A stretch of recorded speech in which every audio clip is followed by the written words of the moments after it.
ॐ अज्ञानतिमिरन्धस्य ज्ञानाञ्जनशलाकया चक्षुरुन्मिलितं येन तस्मै श्रीगुरुवे नमः।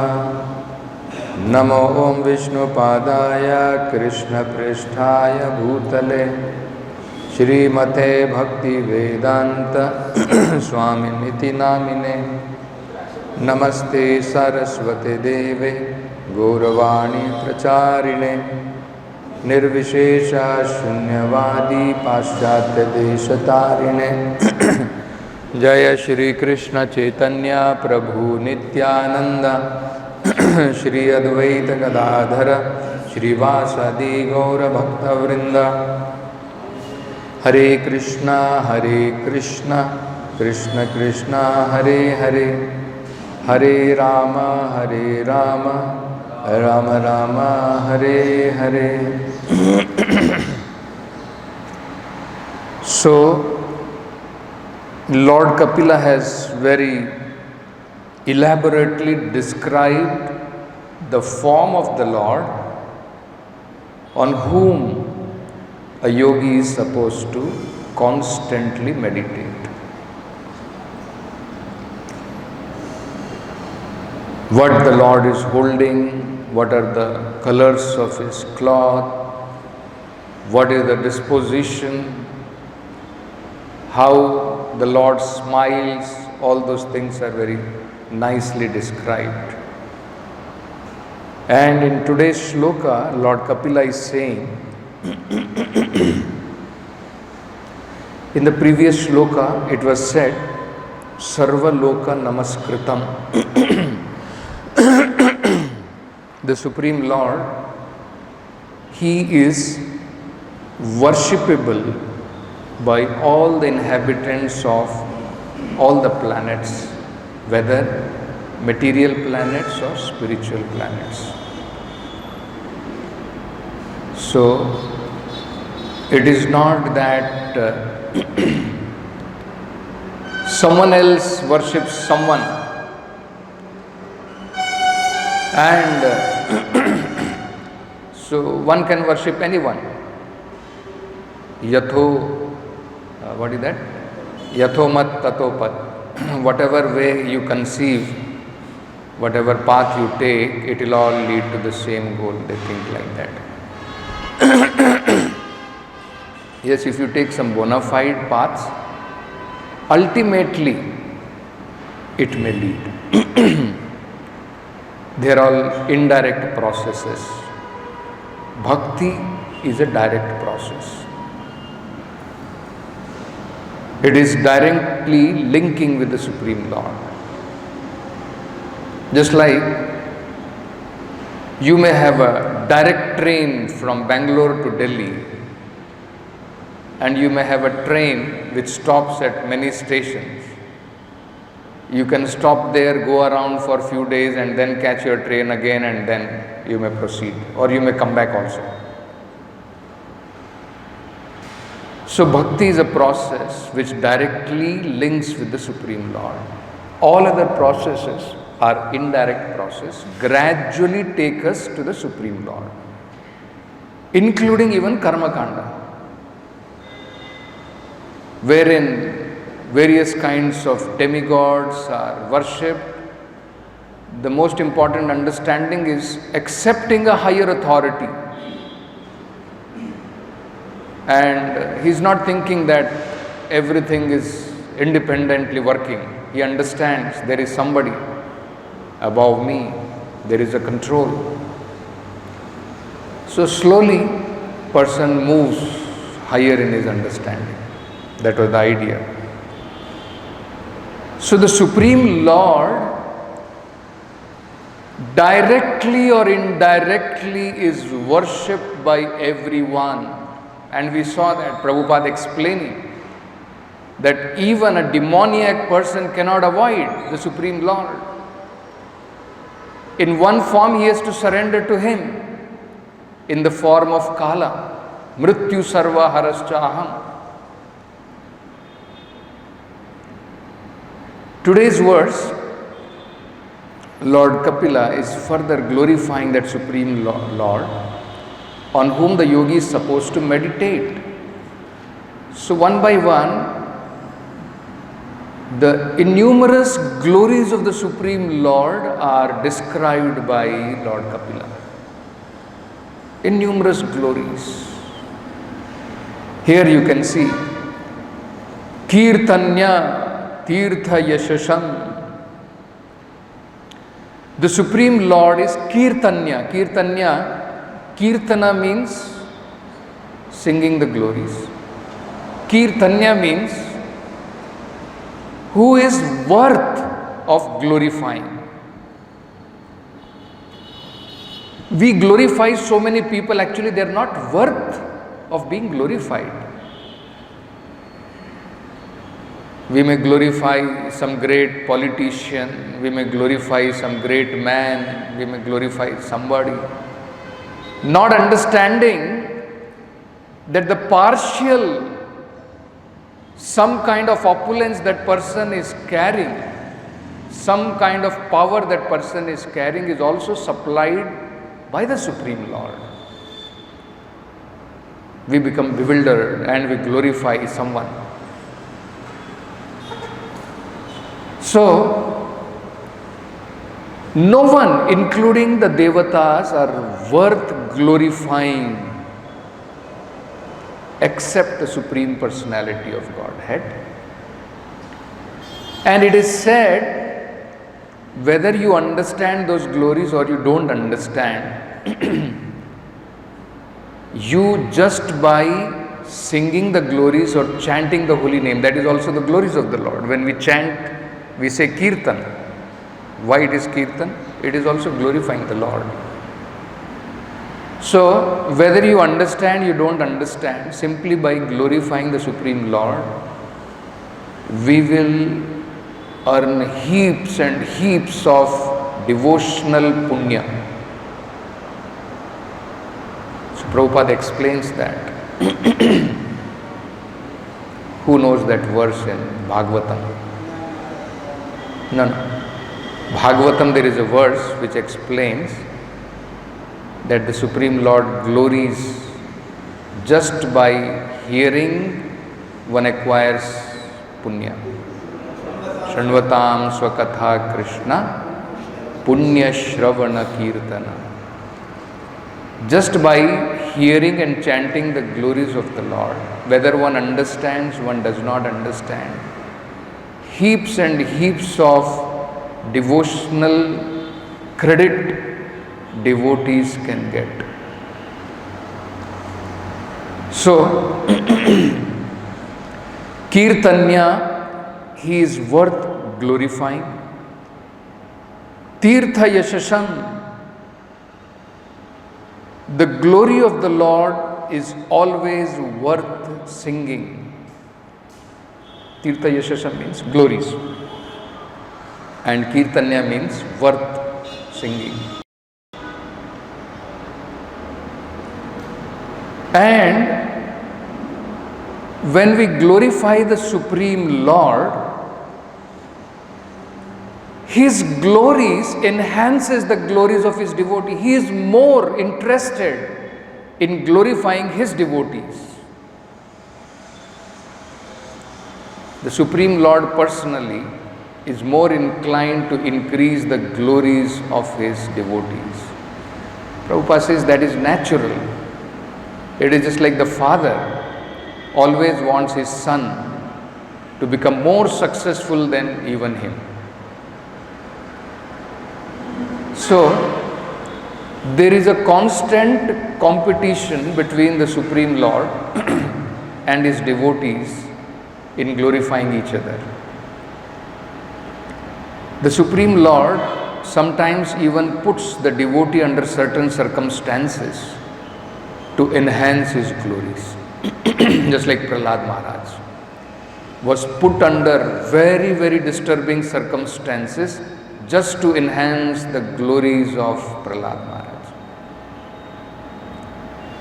So much so that the Supreme Lord personally wants to come and taste what it means to glorify the Supreme Lord. The taste which devotees are getting in glorifying the Supreme Lord, that he also wants to taste. One taste is people glorify me. That is one taste. Another taste is those who are glorifying me, what are they tasting? What is that taste?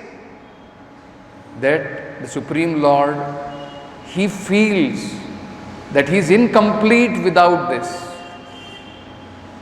And that is why he comes as Lord Chaitanya, in order to glorify Kirtanya Sada Harihi, glorify and relish that rasa of glorifying the Supreme Lord. So this is another very important aspect of the Supreme Lord. Punya Shloka Yashashkaram. He enhances the glories. Punya Shloka here refers to devotees. Yashashkaram. He increases, enhances their glories. And then here it is said, Dhyayet Devam Samagra Angam. The yogi is supposed to meditate on all the limbs of the Lord till what time? Yavan na chevate manaha. Until his mind has become fixed and it is not deviating from the form of the Lord. Suppose his mind is deviating again and again. Again he is supposed to. Again. So that is the meaning. The yogi is supposed to meditate on the form which he has conceived in his heart, which he has conceived in his mind, till he becomes fixed, his mind has become fixed on that form. If his mind has not yet become fixed, he is still supposed to keep on meditating on that form. You see? So that is the meaning. So, here one very important thing which devotees should understand. Prabhupada explains this very nicely in the very first paragraph of the purport. Here you are seeing yogis advised, till your mind becomes fixed on the form of the Supreme Lord, he should keep on meditating on the form of the Lord. Because the process of yoga is like that. Yoga Indriya Samyamya, it begins with that.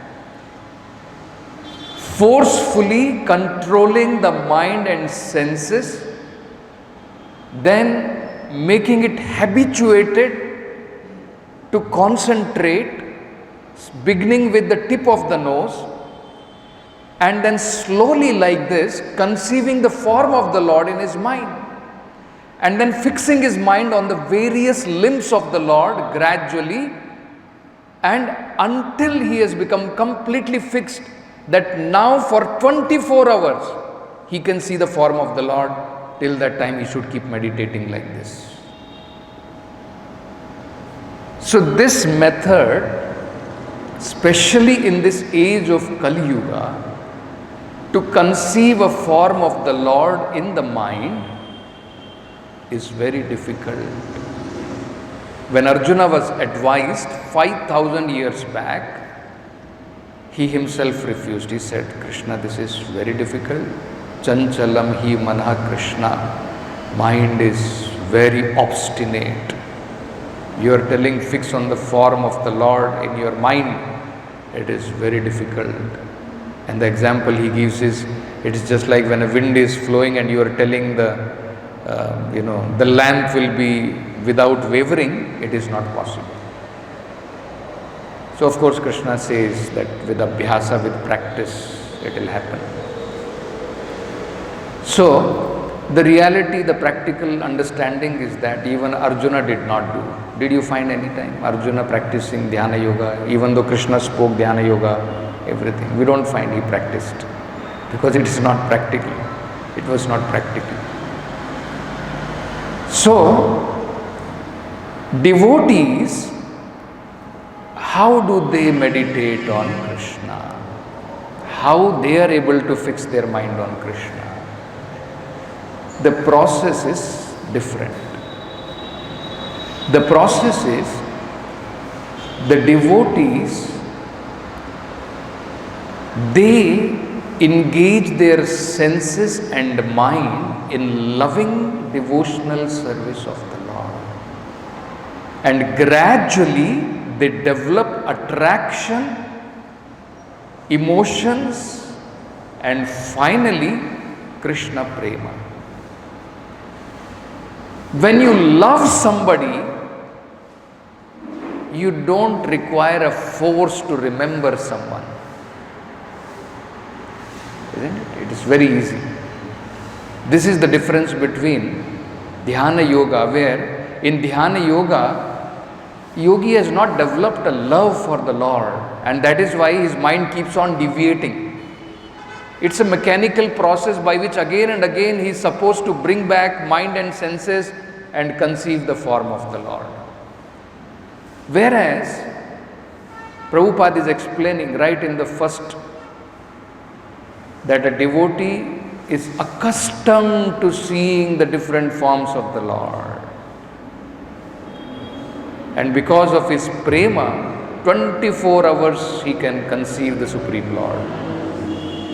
That is the difference.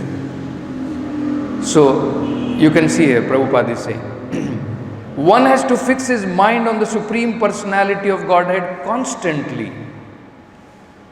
When one is accustomed to thinking of one of the innumerable forms of the Lord, Krishna, Vishnu, Rama, Narayana, etc., he has reached the perfection of yoga. This is confirmed in Brahma Samhita. Person who has developed pure love for Krishna and whose eyes are smeared with the ointment of transcendental loving exchange always sees within his heart the Supreme Personality of Godhead. So this is the thing. What happens when a yogi is meditating on the form of the Lord, conceiving in his mind? Because he is not actively engaging his mind and senses in loving service of the Lord. He is forcefully trying to bring his mind and concentrate on the Lord, on the form of the Lord. Whereas a devotee, all his senses are actively engaged. And then what happens? As a result, senses are purified. Who knows that verse? Sarva upadhi vinirmuktam tat paratvena nirmalam. This is very important. When we engage actively our senses in the service of the Lord, mind and senses will become purified. And there are varieties of ways how the senses become purified is because when it is in touch with spiritual form of the Lord, any of the form of the Lord, it could be in the form of deity, it could be in the form of holy name, it could be in the form of hearing Krishna Katha. Devotee can be constantly in touch. His ears can be in touch, his tongue can be in touch. So with varieties of forms, when a devotee is serving the Supreme Lord, constantly is coming in touch with the Lord, and thus it is very easy that his senses will become purified. Because he is supremely pure. So when supremely pure, we are touching somehow or other, Cheto Darpanam Arjunam, automatically purification will happen. And once senses and mind are purified, is it difficult to control? It is difficult to control because they are not purified. Once they are purified, no anarthas are there. Then it is very easy to meditate on the form of the Lord. So, the devotee is engaging his senses, it is becoming purified, and in the course he is developing an attraction for the Lord. In the course of his purification, he is also developing an attraction. You can see that. Adhau Shraddha Tata Sadhu Sangha Bhajana Kriya Anartha Nivrati. When Anartha Nivrati is happening, he has become now fixed, his mind has become fixed on Krishna. And then slowly, Asakti, Ruchi, right? He becomes attracted towards the Lord. Bhava, with loving ecstasy, he worships the Supreme Lord. And finally, Krishna Prema. And when one reaches Krishna Prema, 24 hours he can see Krishna. Premanjana Churita Bhakti Vilochanena. So this is the difference between the process of dhyana is forcefully controlling the senses and trying to a form in his heart or in his mind, and then trying to put his mind on Sarva Anga of the Supreme Lord, of the form conceived in his mind. Whereas for a devotee it becomes easy because actively he is engaging. And that is why in the next paragraph Prabhupada is saying there is no difference of the form conceived in the heart or in the mind by a yogi or the form of the Lord in the temple. See, something which is not concrete, it is very difficult to put your mind. Something which is not concrete. Even though this is also matter, there is no doubt, it is a subtle matter. Mind is a subtle matter. So, Prabhupada is saying that there are 8 elements by which form of the Lord can be formed. And one can meditate on any one of these forms. There is no difference. But you have to see practically which is more easier, which is more simple, and which is more practical. Is it very simple and practical to conceive the form of the Lord in your mind and always be meditating on that form in your mind? And that is why Prabhupada is saying these people fail and they try to search out some easy form and they look for Omkara, which is a round form. That is also one of the form. But unfortunate as they are, they cannot conceive the form of the Lord, beautiful lotus feet of the Lord, beautiful hands of the Lord, isn't it? Beautiful face of the Lord. So, I'll read this. The same purpose is served when a devotee worships the form of the Lord in the temple. There is no difference between devotional service in the temple and meditation on the form of the Lord, since the form of the Lord is the same, whether he appears within the mind or in some concrete element. So, it is more easy for us to concentrate our mind on the concrete element than subtle element, mind, which is not visible, which we cannot see, isn't it? Imagine you are sitting and you are thinking Krishna is seated in your mind, and then you are trying to meditate on his feet in your mind alone, isn't it? It is not. Whereas if we see the form of the concrete form of the Lord, because for him there is no difference. There is no difference for the Supreme Lord. For us it makes a difference. We cannot see Krishna's original form in our conditioned life. So Krishna very mercifully takes a form in which he can accept our service. Either it is marble, either it is metal, either it is wood, it does not matter. For him there is no difference. So,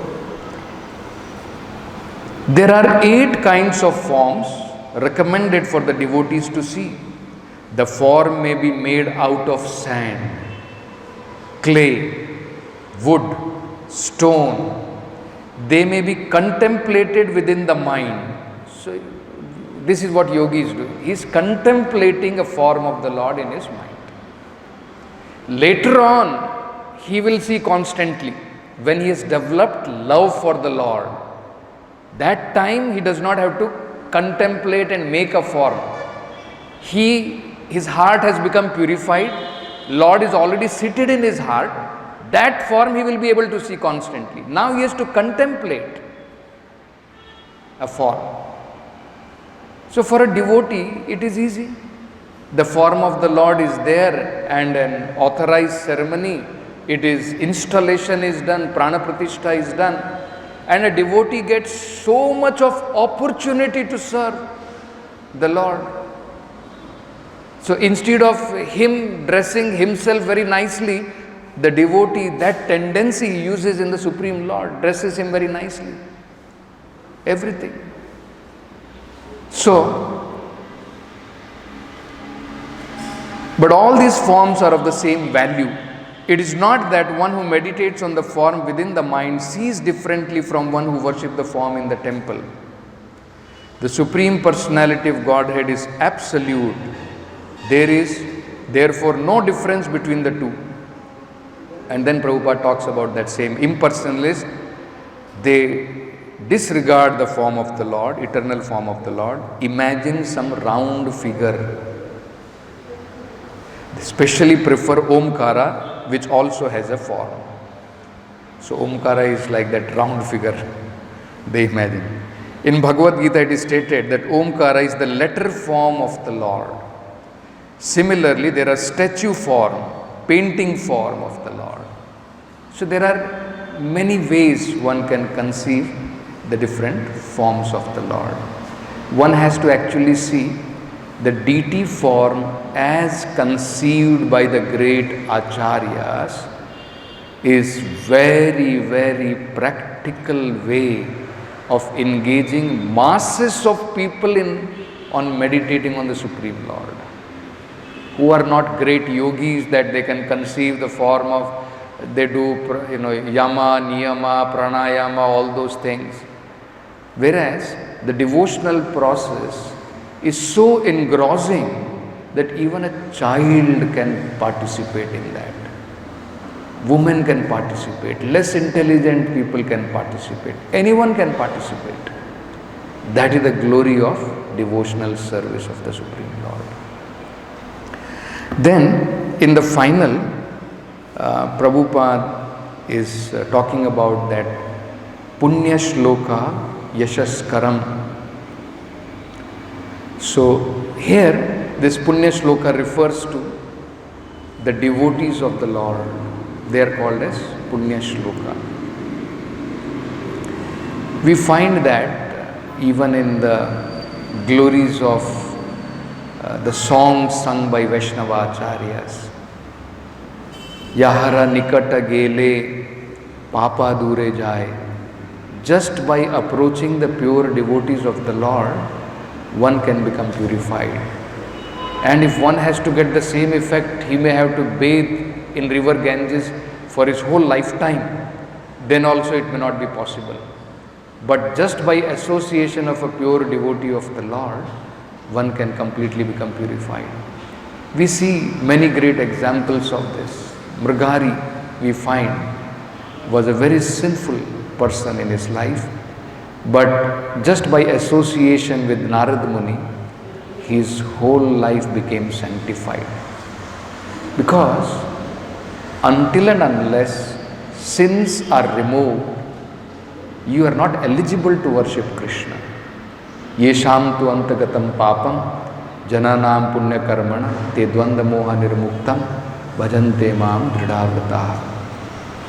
That is why coming in touch with the pure devotee of the Lord is very, very important. Chaitanya Mahaprabhu says, Brahmande Brahmite Bhagyavan. Someone who is fortunate, Guru Krishna Prasade Pai Bhakti Lata. Then it is possible that he will get devotional seed. Now there are sinful seeds in our heart. And when devotional seed will fructify and we practice bhajana kriya, all those sinful seeds will be burned to ashes. No more they will have potency to sprout. That is the beauty of Punya Shloka Yashaskaram, that Krishna wants to glorify his devotees. And Prabhupada is saying that Chaitanya Mahaprabhu, once he was glorifying by calling out the names of the gopis, and some foolish students, they misunderstood and they were criticizing that instead of glorifying Krishna, you are calling out the names of gopis. What is this? Because they cannot understand that actually chanting the glories of the devotees of the Lord is more pleasing to the Supreme Lord. Worshipping the Supreme Lord and worshipping the pure devotee, worshipping the pure devotee is more pleasing to the Supreme Lord. So, that is the meaning, that actually Krishna, he wants to glorify, he gets more transcendental pleasure when he glorifies his devotees. And actually when Krishna is glorified, Krishna, we automatically see when Krishna becomes glorified, anyone who is associated with Krishna automatically becomes glorified. Automatically. When we glorify Krishna, anyone, glorification of Krishna includes glorification of his pure devotees. What is Bhagavatam? Bhagavatam is filled with glorification of the Supreme Lord and pure devotees of the Lord who are in constant touch with the Supreme Lord. And this is very interesting. Prabhupada is saying this, very beautiful to understand. The beauty of the Lord is that devotees who are connected with his activities are also glorified. Arjuna, Prahlada, Janak Maharaj, Bali Maharaj, and many other devotees, not even in the renounced order of life, but were householders. Generally, somebody in human society who is in the renounced order of life is considered to be topmost in human society. So here we find the examples of they were not sannyasis, they were not even brahmacharis, they were grihasthas. And in spite of being in householder life, we find they were glorified. They are still glorified. Whether it is Prahlad Maharaj, whether it is Janak Maharaj, whether it is Pandavas, isn't it? And then Prabhupada is giving further example. Some of them, like Prahlad Maharaj and Bali Maharaj, even born in demoniac families, were glorified. Or Haridas Thakur we can see in Chaitanya Mahaprabhu's Leela. Even though he was born in the family of Mohammedan and he was accepted as Namacharya and he was glorified so much in Mahaprabhu that when Haridas Thakur left, the Lord personally came there, personally gave him darshan, and with his body he was dancing in ecstasy, signifying that actually even the body of pure devotee of the Lord, it is not material, it is spiritual. So Prahlad Maharaj was a demon, Maharaj's father was a demon, and Bali Maharaj was the grandson of Prahlad Maharaj, but still they have become famous because of their association with the Lord. Anyone who is eternally associated with the Lord is glorified with the Lord. Conclusion is that perfect yogi should always be accustomed to seeing the form of the Lord, which actually for devotee it becomes very easy. That is why Prabhupada stresses, don't miss out sadhana. You will become accustomed to seeing the Lord. Otherwise you are missing opportunity. They say yogi has to withdraw his senses and bring back. Prabhupada has given a simple process, just stand in the kirtan in the temple, isn't it? but still we miss out and we lose that opportunity to become accustomed in seeing the form of the Lord. So we'll stop with this. Grantara Srimad Bhagavatam ki jai, Jagat Guru Srila Prabhupada.